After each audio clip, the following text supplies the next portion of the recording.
Hi, open door, open door. Help me, please help me, please help me, please.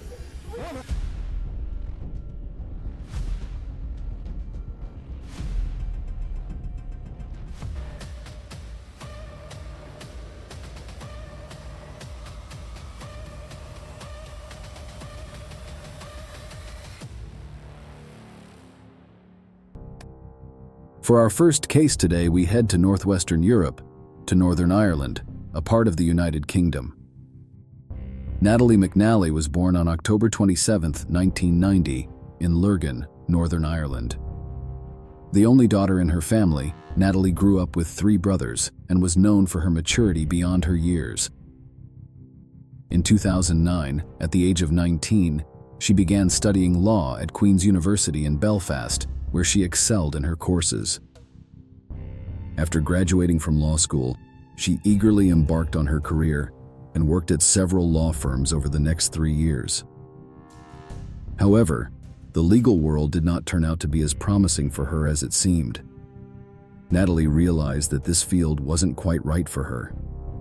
In 2016, at the age of 26, she decided to return to university, but with a different goal in mind: to reshape her career by pursuing a master's degree in marketing and general management.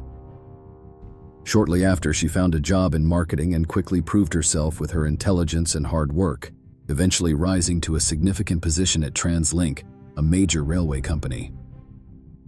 Natalie had opened a new chapter in her career, developing marketing strategies and managing the company's social media campaigns. She was a workaholic, but her life wasn't all about work. In her free time, she stayed active by exercising and often took her dog, River, for long walks. She was also involved in social projects, organizing campaigns to raise awareness for people living with diabetes. Natalie's personal life was equally dynamic. She began a relationship with 33-year-old Steven McCullough, marking the start of a new chapter in her life. Shortly after, Natalie shared the news with Steven that she was pregnant. The couple was excited to share this wonderful news with their families. On December 18, 2022, as Natalie's family watched the World Cup final between Argentina and France, Natalie joined them and shared the news about the baby. This would be the McNally family's first grandchild. Tragically, this happiness would be unexpectedly short-lived. Natalie left her parents' house with her dog and Christmas presents and returned to her home. After arriving, she was browsing social media when she noticed a post indicating that her boyfriend Steven was doing a live stream. Steven had been creating content on YouTube since 2010 and had over 40,000 subscribers. His content included game videos, television series reviews, and discussions on various topics. Recently, his subscriber count had been steadily increasing, affecting his relationship with Natalie. While Natalie supported Steven's hobby, she sometimes felt it was harming their relationship and voiced her concerns. Steven's livestream that night was his first in nearly a year. Natalie liked the post and wished him luck, but since she had work the next day, she couldn't watch the stream until the end and went to her room to sleep. The next morning, when Natalie didn't show up for work, her colleagues grew concerned. She wasn't answering phone calls or responding to messages. Around the same time, Steven, worried about her pregnancy, decided to check on her at her home. But as soon as he entered, he quickly came back out. Natalie had been brutally attacked. It was clear she had been unresponsive for some time, and there was blood everywhere. Steven immediately called the police and then contacted Natalie's family. The responding officers confirmed the tragic reality. Natalie was dead. Her injuries were so severe that her family could not even recognize her. She had been beaten with a blunt object, strangled, and stabbed multiple times. The autopsy revealed that her bones were broken and her body was covered with defensive wounds. She had been left dead for hours after the attack. 2 neighbors who spoke with the police reported hearing a scream around 9 p.m. that evening. Thus, an official murder investigation was launched. The evidence gathered indicated that Natalie had died on the night of Sunday, December 18th, around the time she would have returned home from her parents' house. The 32-year-old died a violent death having been stabbed a number of times, and there are signs of defensive injuries. She was murdered at her home in the Silverwood Green area of the town. With the information at hand, the police's first suspect was naturally her boyfriend, Steven, who was taken in for questioning. Steven, explaining his actions that night, stated that he was live streaming on YouTube and provided the recording as an alibi to the police. He also suggested that Natalie's ex-partner could be the culprit, claiming that he had recently harassed her. Following this statement, the police questioned the ex-boyfriend about the murder, but found no leads. The Northern Ireland Police Service announced that neither Steven nor the ex-boyfriend was a suspect in the case, and that there had been no progress in the investigation so far. The police believed the perpetrator did not appear to be an intruder. There were no signs of forced entry, and nothing had been stolen. It seemed likely the attacker had entered without knocking. The area around Silverwood Golf Club, right behind Natalie's home, was searched, and after some clues were collected, an arrest was made. The arrested man, who was in his 40s and whose name was not disclosed, was soon released on bail. As the investigation continued, Natalie's loved ones began organizing walks in her memory. Her family and Steven also participated in these events, which drew over 1,000 people to the memorial ceremonies.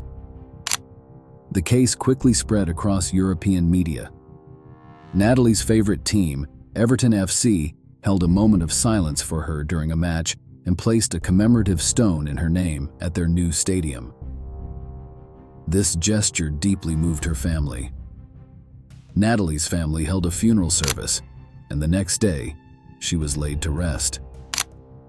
Meanwhile, the investigation pressed on relentlessly. Hundreds of homes were visited, witnesses were sought, and over 4,000 hours of security camera footage were reviewed. All they needed was a single clue. The police appealed to the public for help, asking for dashcam footage and offering a reward for any information that could lead to a breakthrough in the case. In the early days of the new year, the investigation team announced that they had some footage they wanted to share with the public, believing it could lead them to the perpetrator. The initial footage showed a person entering Natalie's street at 8:52 p.m. and leaving half an hour later. Another clip showed a figure walking toward her house. From their movements, it was clear that this person was familiar with the area. It was a targeted and premeditated attack. The investigation into Natalie's horrific murder continued. Despite 6 weeks passing since the murder, authorities still had no concrete evidence. The information provided by Steven had led nowhere, and the camera footage had yielded no new clues. During this period, 3 people were arrested, but they were soon released. It was thought that the real killer might have already fled Ireland. Some detectives working on the case began to focus their attention on Natalie's boyfriend Steven due to his suspicious behavior. After Natalie's murder, Steven had not contacted the detectives even once to inquire about the case. Moreover, he had refused to provide details about Natalie's home, which was in itself quite notable. On the night of the murder, Steven had been online for 6 hours, live streaming while playing games, drinking alcohol, and behaving oddly as he celebrated Christmas with his followers. But the truth was far different from what it seemed. In reality, the live stream Steven supposedly conducted on December 18th was actually a pre-recorded video. Steven had recorded the video on December 14th and scheduled it to air on December 18th. Just 5 minutes after it started streaming, he deleted the video from his computer. He also claimed he had technical issues and could not interact with his viewers during the stream. Following this discovery, the camera footage was reviewed again, and several pieces of evidence were found that pointed to Steven as the perpetrator, but they were not yet enough to press charges. Further investigation revealed that Steven had been spotted at a bus stop where he waited for 15 minutes. He had pulled down the hood of his jacket and was wearing a mask to avoid recognition. He was later seen passing by a train station near Natalie's house. Another camera showed him approaching Natalie's street, and after leaving, he called a taxi to leave the area. Detectives contacted the taxi driver, who confirmed dropping Steven off at an address around 11 p.m., just a few minutes away from his home. Most of the information, including the taxi driver's identification, was kept confidential from the public because Steven had already been released once. The police needed to be certain they had all the evidence they needed before arresting him again. Finally, they decided to act. The person charged with Natalie's murder was Steven McCullough, the father of her unborn child. He was arrested and taken into custody. His lawyer argued that the police's theory was absurd, stating that Steven's computer had not been working, which is why he had to pre-record the stream. He insisted that this was a normal practice for a content creator and requested bail from the court, but the judge denied the request, stating that someone capable of such an attack posed a risk of committing further crimes. Further revelations showed that Steven had left his phone at Natalie's family home, secretly listening to them for about an hour. He wanted to know if they were suspicious of him and what they knew about the murder, trying to stay one step ahead at all times. Surprisingly, Steven admitted that he wasn't live streaming on the night of the murder, but he continued to deny committing the crime. He claimed that he had been drinking alone and had fallen asleep at some point, maintaining that he had nothing to do with the murder. Steven's trial is ongoing, with witness testimonies, digital evidence, and other elements being closely examined during the court proceedings. The case remains unresolved. The next hearing is scheduled for September of this year. Before we dive into our next story, if you could take a moment to hit that like button, it would mean the world to us. A single click for you is a huge boost of encouragement for us. Steven Freeman was born on January 1, 1995, in Thomaston, Georgia. He had a happy childhood, known among his friends for his cheerful and optimistic nature. He loved spending time outdoors, hiking, and hunting. In high school, Steven met Katherine Higdon, who was a year older than him, and for Steven, it was love at first sight. Like Steven, Mary was a nature lover, and their shared hobbies helped forge a strong bond between them. After finishing school, they moved in together. Steven worked for a roofing company, while Mary was employed as a teaching assistant at a kindergarten and also worked at a sporting goods store that sold firearms. The couple had a good relationship with their families, often spending Sundays with Steven's family, who treated Mary like their own daughter. The last Sunday of July 2018 was no different. But on the evening of August 1, 2018, an ambulance pulled up in front of the house where the couple lived, soon followed by the police. When the officers entered, they found a young man lying on the living room floor and a woman kneeling beside him, crying. Help me, please help me, please. We're just trying to get her. The distraught woman, Mary, was begging for help. The police tried to move her out of the room, but she resisted, saying she didn't want to lose her boyfriend. Steven was rushed to the hospital, but he passed away hours later, prompting a homicide investigation. During her initial statement, Mary said the person who shot her boyfriend was no stranger. She herself had accidentally pulled the trigger. She told the emergency responders that she hadn't realized the gun was loaded and didn't understand how it happened. The investigation of the scene revealed evidence of a struggle. Food was scattered on the kitchen counter and floor. Due to inconsistencies in Katherine's statement and the evidence found at the scene, the police took her to the station for further questioning. Mary was knowledgeable about firearms, which made the likelihood of an accidental discharge seem low.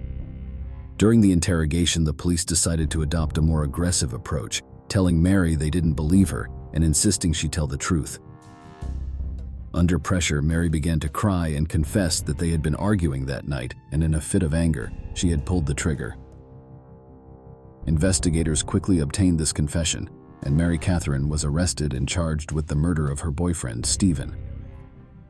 Detectives also interviewed the couple's friends and discovered that their relationship was not as perfect as it seemed. In the past, Steven had confided to a friend that Mary had pointed a gun at him several times, and that she often caused problems over almost everything. 3 months before his death, Steven had messaged a friend saying that Mary had threatened to shoot him.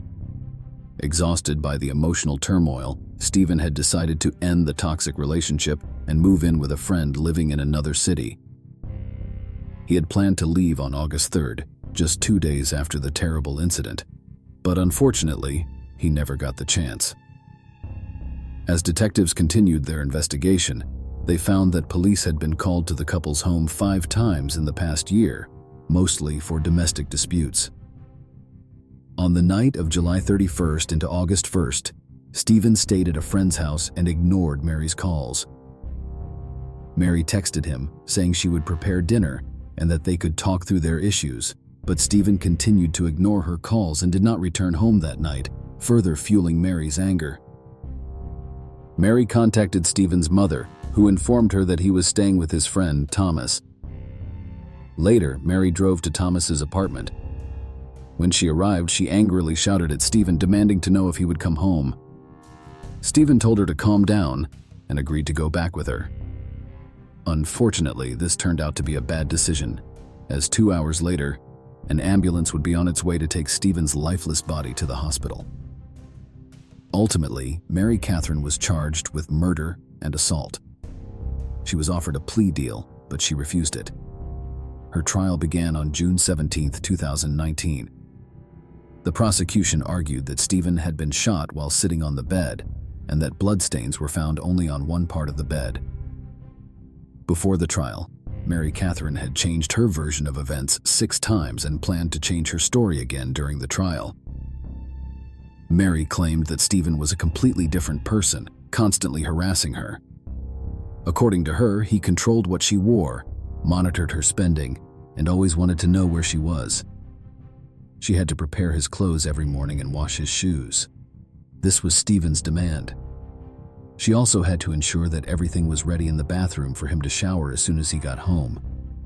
Steven often accused her of infidelity, which led to arguments, and sometimes he would grab her by the wrists and push her.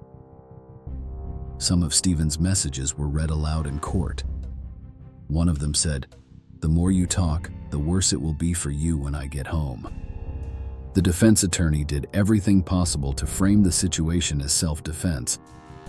An expert witness testified that Mary exhibited signs of battered woman syndrome. However, the prosecutor countered these claims with another expert witness. After 4 hours of deliberation, the jury acquitted Mary Katherine of all charges related to murder. The decision stunned Steven's loved ones and family, who believed there was enough evidence. However, the jury concluded that the evidence presented was insufficient. On June 26, 2019, Mary Katherine walked out a free woman. Before we conclude this video, please be aware that the video on the left may be disturbing. It is recommended for adult viewing only. On the right, you'll find a playlist of videos that have been highly appreciated by our viewers.